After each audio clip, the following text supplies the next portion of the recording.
जय हिंद बच्चों। Class 8th में आप सभी का स्वागत है और आज मैं आपके समक्ष बसंत नामक बुक से एक सुंदर सा पाठ जिसका नाम है ध्वनि और ये कविता लिखी हुई है, कविता के रूप में है, पद्यांश है सूर्यकांत त्रिपाठी निराला।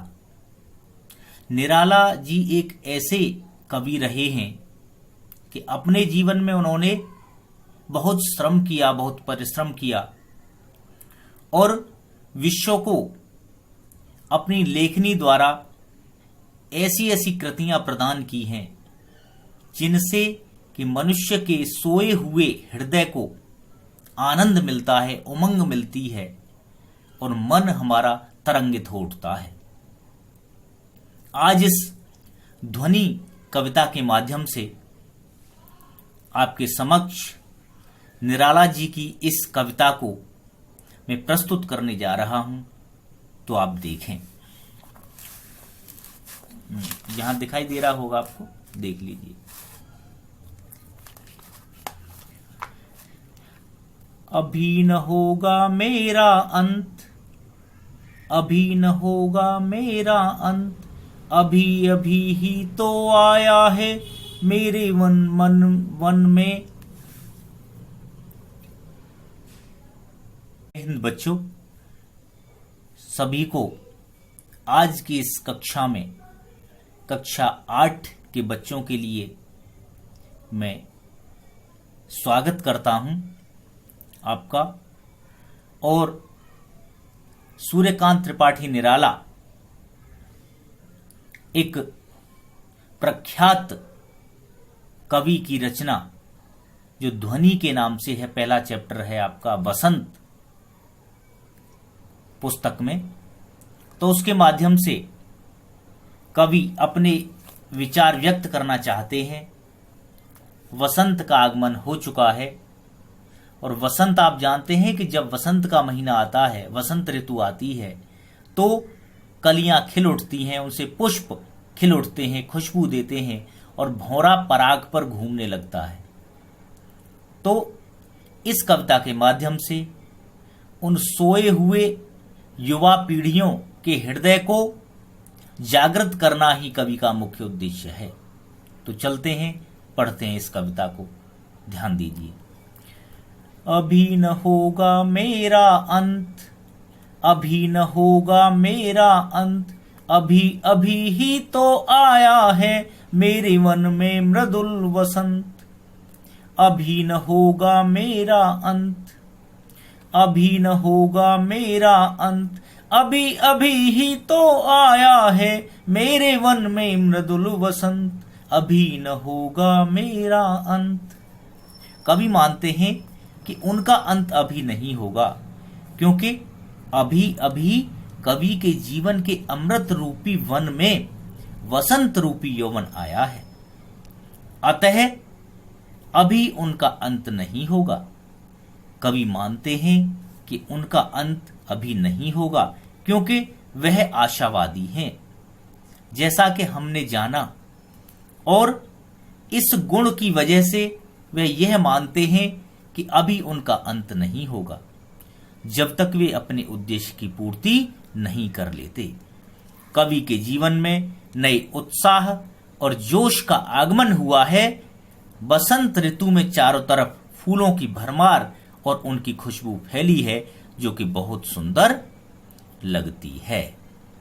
आपने भी देखा होगा बच्चों कि जब आप अपने आंगन में या घर में एक पौधा लगाइए पुष्प का, और पहले उस पर पुष्प नहीं खिलेंगे, न कलियां आएंगी। जब उसको आप लगा देंगे, उसमें सिंचाई करेंगे, जल देंगे, पानी देंगे, तो उसमें से कलियां छोटी छोटी आएंगी और फिर धीरे धीरे, पता है, वो एक पुष्प बन जाएगा। और पुष्प इतना सुंदर लगेगा कि वो आपके घर को आनंदित करेगा, खुशबू से भर देगा और सुंदरता से भर देगा। इसलिए प्रकृति क्या है? प्रकृति हमारे जीवन में नित्य यौवन का श्रृंगार करती है। है। तो इसलिए प्रत्येक दिन प्रकृति नई पुष्प खिलाती है और इस प्रकृति को अपनी आभा से, अपनी सुंदरता से इसको सुंदर बनाती है। तो चलते हैं आगे दूसरा पैराग्राफ। हरे हरे ये पात, डालियां कलियां कोमल गात। हरे हरे ये पात, डालियां कलियां कोमल गात। मैं ही अपना स्वप्न मृदुल कर, फेरूंगा निद्रित कलियों पर, जगा एक प्रत्यूष मनोहर। हरे हरे ये पात मनोहर। कवि प्रकृति का वर्णन करते हुए कहते हैं कि चारों ओर वृक्ष हरे भरे हैं, पौधों पर कलियां खिली हैं जो अभी तक सो रही हैं। कवि कहते हैं मैं सूर्य को लाकर इन अलसाई कलियों को जगाऊंगा। कवि कहते हैं कि निराश और जिंदगी से हारे लोगों को मैं जीवन दान दूंगा, अर्थात युवा पीढ़ी में नई प्रेरणा और उत्साह का संचार करेंगे और उन्हें जागृत करेंगे, अर्थात उन लोगों के जीवन में एक सुंदर सवेरा ला दूंगा जो जिंदगी से हार मान चुके हैं। ठीक है ना। तो बच्चों, आप तो इतने सुंदर और कोमल हैं कि आप में तो वो आलस आएगा ही नहीं। और जैसा कि लॉकडाउन चल रहा है और आप फिर भी तन मन और योग से पढ़ रहे हैं। कहते हैं नर हो न निराश करो मन को, कुछ काम करो कुछ काम करो, यह जन्म हुआ कुछ अर्थ हो अहो, नर हो न निराश करो मन को। अब आगे चलते हैं तीसरे पैराग्राफ की तरफ।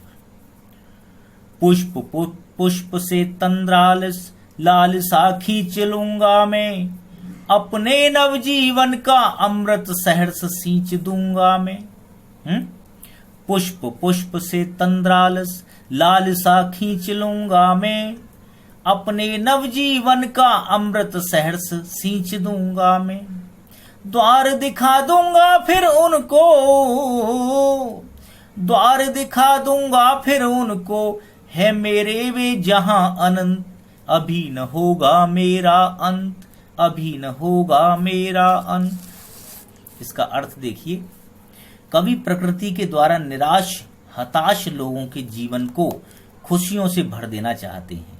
पुष्प पुष्प से तंद्रालस, तंद्रालस माने सोए हुए, अलसाए हुए, तंद्रा से अर्थात नींद से आलस में आया हुआ, लालसा माने अभिलाषा।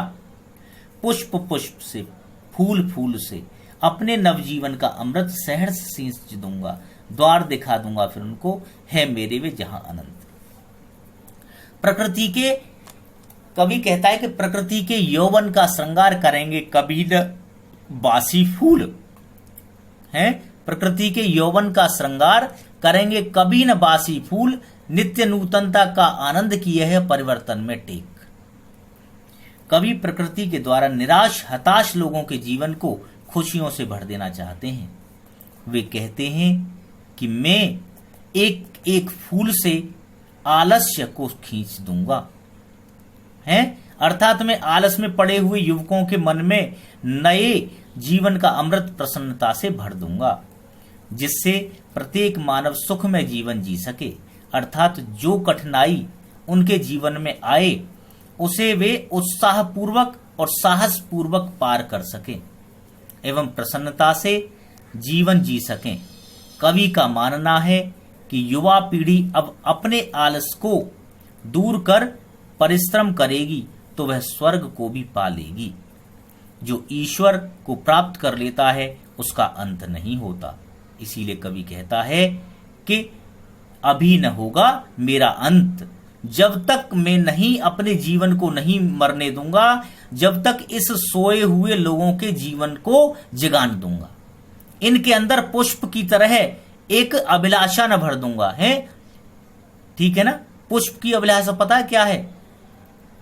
तो एक पुष्प कहता है माली से कि मुझे तोड़ लेना वनमाली, मुझे तोड़ लेना वनमाली, उस पथ पर देना तुम फेंक, मातृभूमि पर शीश चढ़ाने, जिस पथ जाएं वीर अनेक। देखो पुष्प की अभिलाषा क्या, पुष्प क्या कह रहा है माली से कि मुझे तोड़ लेना और उस पथ पर फेंक देना, रास्ते पर फेंक देना जहां के जवानों की, सैनिकों की टोलियां जिस रास्ते से जाती हों, जिससे कि पुष्प का जीवन सफल हो जाए।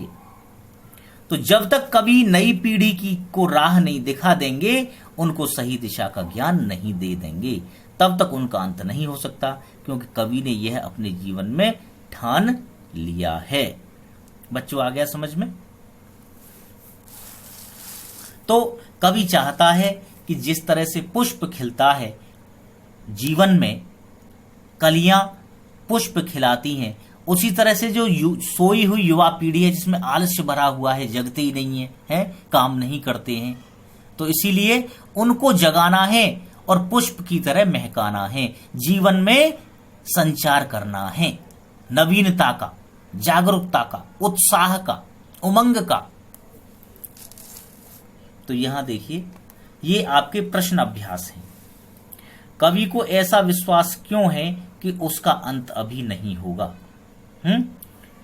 उत्तर देखिए यहां, क्योंकि उसके अंदर जीवन को जीने के लिए उत्साह, प्रेरणा व ऊर्जा कूट कूट कर भरी है। एक मनुष्य तभी स्वयं का अंत मान लेता है जब वह अपने अंदर के उत्साह को कम कर देता है, परंतु कवि के अंदर ये तीनों प्रचुर मात्रा में उपलब्ध हैं।